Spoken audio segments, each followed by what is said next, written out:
Everyone, welcome to Study Spring. और ये अपना सेशन है एसए का सीएपीएफ एसी के लिए, जिसमें आज हम लोग क्लाइमेट चेंजेस जो है अपना टॉपिक उससे जो रिलेटेड एसेज है उसको कवर करने वाले हैं। बट बिफोर टू बिगिन, अगर आपने चैनल को सब्सक्राइब नहीं किया है तो आप चैनल को सब्सक्राइब कीजिए और जितना हो सके उतना आप इस चैनल को शेयर कीजिए, क्योंकि ये यूट्यूब का पहला ऐसा चैनल है जो आपको फ्री ऑफ कॉस्ट हिंदी में सीएपीएफ पेपर 2 के लिए कंटेंट अवेलेबल करवा रहा है। तो आप प्लीज चैनल को शेयर कीजिए और प्लेलिस्ट से जाके सारे मोस्ट एक्सपेक्टेड एमसीक्यूज के सीरीज को आप देखिए। इसके साथ ही पॉलिटी 1000 एमसीक्यूज के सीरीज होते हैं उसको भी आप देखिए, और मॉडर्न हिस्ट्री, ज्योग्राफी सारे सेशन यहाँ पे स्टार्ट हो चुके हैं, आप उससे जुड़िए। तो चलते हैं अपने टॉपिक की तरफ।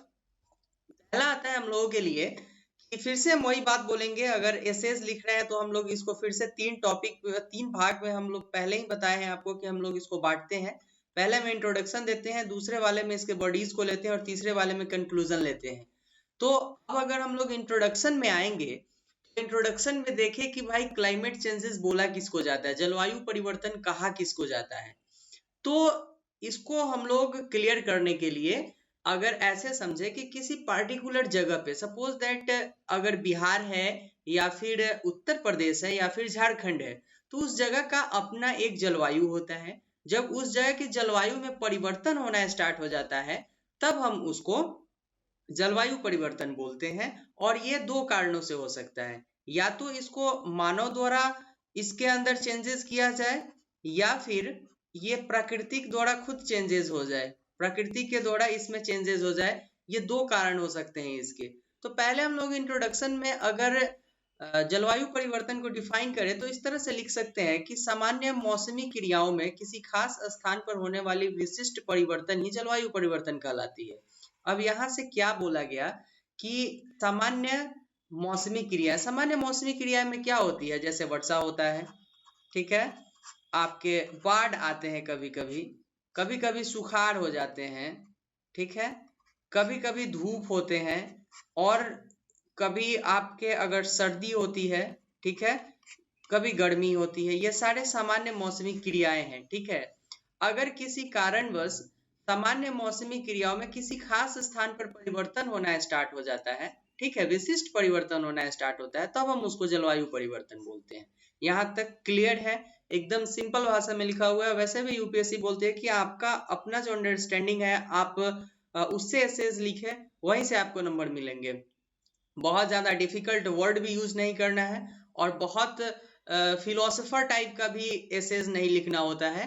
तो यहाँ पे आपके जो बेसिक नॉलेज है उसी को यूज करके आप ऐसे लिखिए, बहुत नंबर आएंगे उसी से। बहुत ज्यादा फिलोसोफर बनने की जरूरत नहीं है यहाँ पर।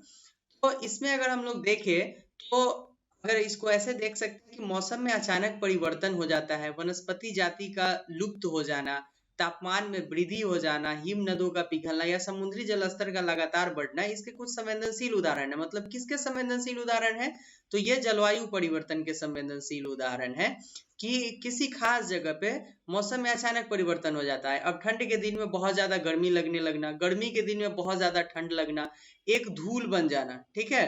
अब दिल्ली का कंडीशन अगर आप देखते होइएगा तो वहां पे कोहरा छा जाता है, ठीक है, वहां पे कोहरा छा जाता है गर्मी के दिनों में। तो ये मौसम परिवर्तन है, जलवायु परिवर्तन का एक बहुत बड़ा उदाहरण है।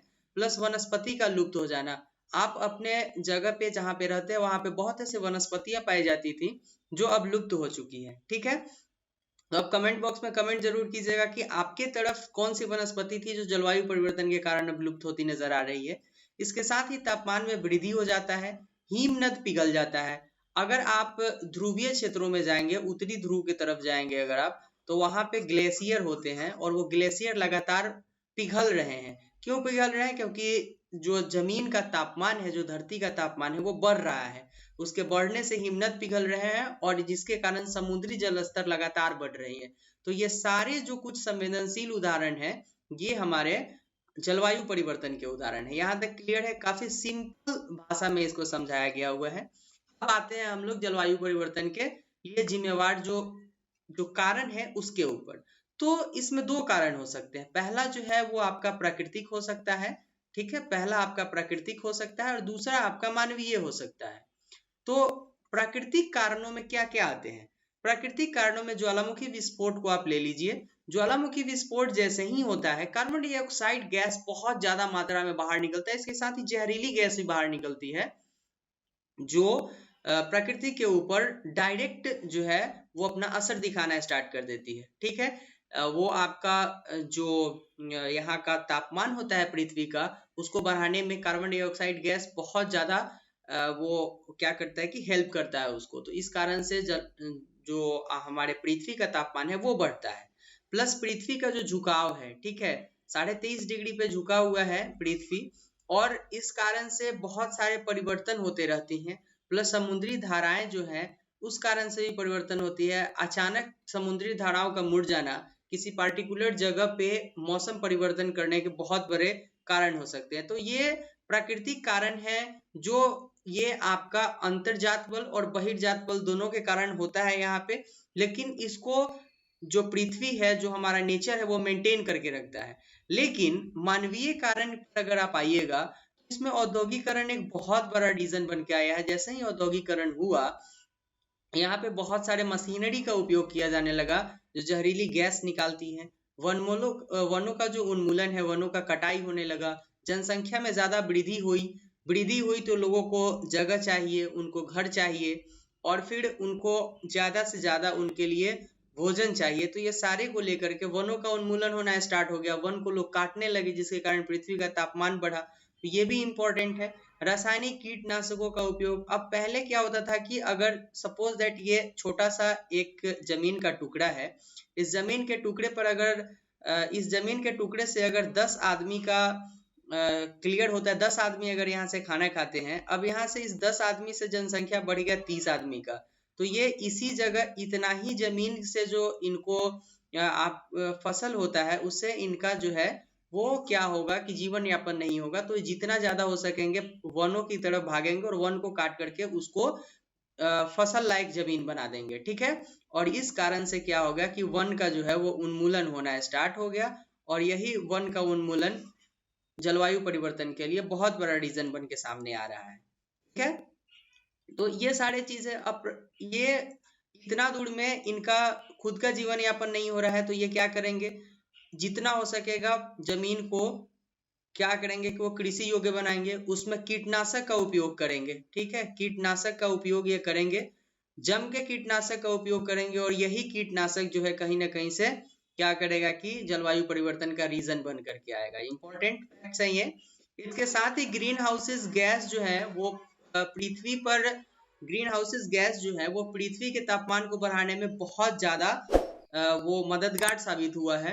क्योंकि ग्रीन हाउसेस गैस इंपॉर्टेंट है, बहुत ज्यादा जरूरी है पृथ्वी के लिए, क्योंकि जो सूर्य से तापमान, जो सूर्य से जो वो यहाँ पे गर्मी आती है, वो एक लेयर पे रहती है।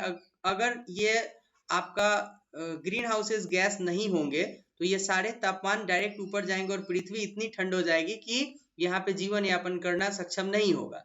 लेकिन अगर इसकी मात्रा, ठीक है, अगर ये ग्रीन हाउसेस गैस की मात्रा ज्यादा हो जाती है तो इस लेयर में आते हैं ये, और यहाँ पे सूर्य से जो निकलने वाली ऊष्मा होती है वो पृथ्वी तक तो आती है, लेकिन पृथ्वी से वो नीचे नहीं, ऊपर नहीं जाती है, जिसके कारण यहाँ का तापमान बहुत ज्यादा बढ़ जाता है। यहाँ का तापमान बढ़ता है जो लोगों के लिए बहुत ज्यादा डिफिकल्ट सिचुएशन पैदा करता है। तो ग्रीन हाउसेस गैस इसी के लिए जिम्मेवार है, और इस गैस में, ग्रीन हाउसेस गैस में मीथेन आते हैं, कार्बन डाइऑक्साइड आते हैं और नाइट्रस ऑक्साइड आते हैं। ये सारे या तो बहुत बड़े उद्योग से निकले हुए, उद्योग में जो मशीनरी यूज होते हैं उससे निकलते हैं, गाड़ियां से निकलती है, या फिर कुछ ऐसे आपके फैक्ट्स हैं, कुछ ऐसे चीजें हैं जो हम लोगों के दैनिक जीवन में उपयोग होती है, वहां से ये सारी चीजें यूज की जाती है।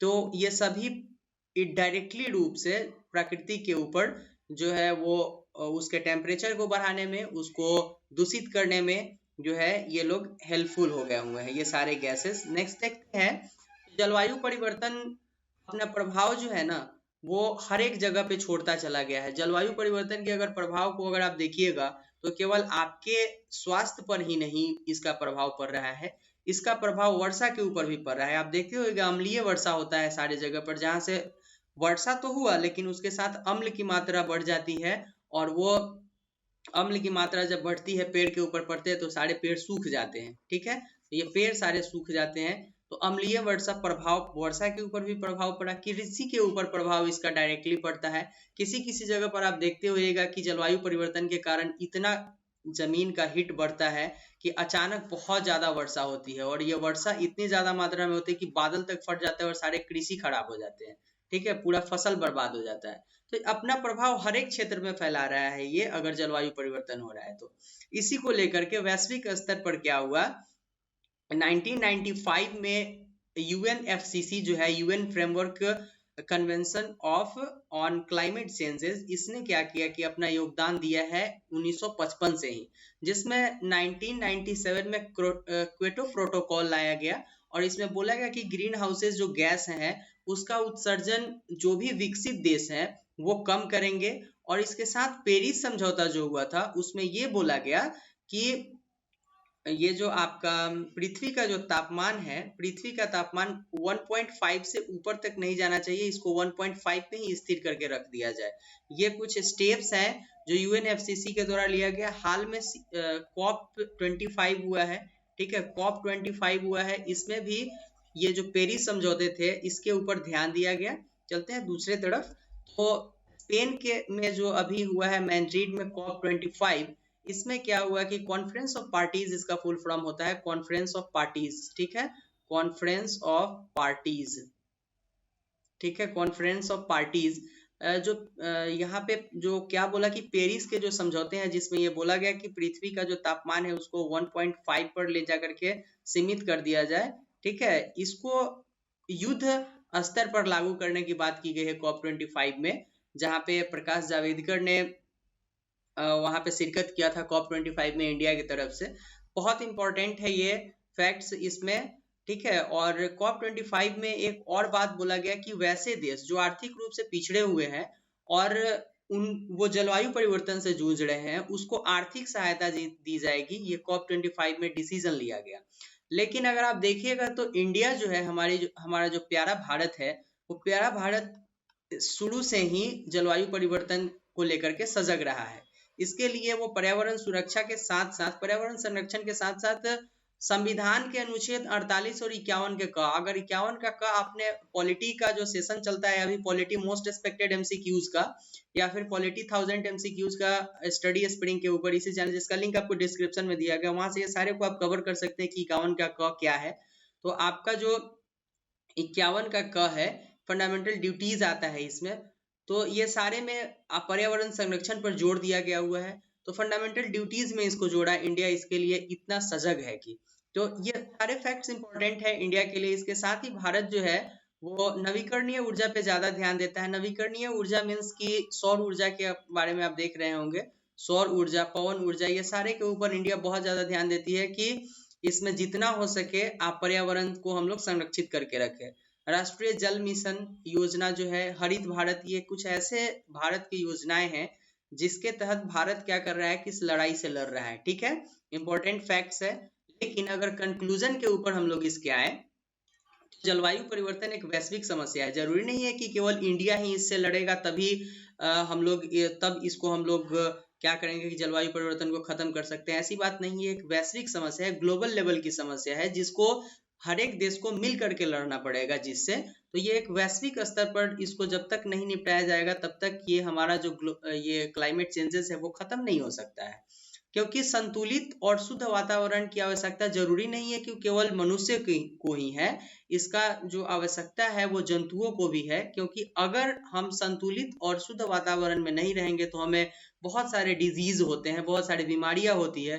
तो इसलिए हमको एक संतुलित और शुद्ध वातावरण की आवश्यकता होती है, तभी जो है कि हम क्या एक स्वस्थ जीवन जी सकते हैं, ठीक है। तो इसलिए जरूरी है कि पर्यावरण और जलवायु परिवर्तन के ऊपर, पर्यावरण संरक्षण और जलवायु परिवर्तन के ऊपर युद्ध स्तर पर काम किया जाए, वो भी वैश्विक लेवल पर, ग्लोबल लेवल पर, ठीक है। तो ये था आज के वीडियो के लिए। हम लोगों ने जलवायु परिवर्तन से रिलेटेड जो बेसिक फैक्ट्स थे, ठीक है, जो बेसिक फैक्ट्स है वो हम लोगों ने यहाँ पे कवर किया है। यहाँ पर अगर आप ये सारे चीजों को एक एस्से में लिखिएगा तो आपको एक अच्छे मार्क्स दिला सकते हैं। और ये YouTube का पहला चैनल है जो आपको हिंदी में CAPF के लिए पेपर 2, ठीक है, पेपर 2 के लिए कंटेंट अवेलेबल करवाता है। तो आप प्लीज इस चैनल को शेयर कीजिए, जितना हो सके सब्सक्राइब कीजिए, करवाइए, अपने फ्रेंड्स के साथ शेयर कीजिए। और यहाँ पर वो सारे आपको कंटेंट फ्री ऑफ कॉस्ट दिए जाते हैं, जो एक प्लस कोर्स में मिलता है या फिर आपको एक पेड कोर्स में मिलता है। तो जरूर आप इस चैनल को शेयर कीजिएगा, मुझे आपसे उम्मीद है। मिलते हैं नेक्स्ट वीडियो में फिर से एसएएस के नए टॉपिक के साथ, अदरवाइज आपके जो क्लासेस रेगुलर चल रहे हैं वो सारे क्लासेस के साथ। Thank you and good bye.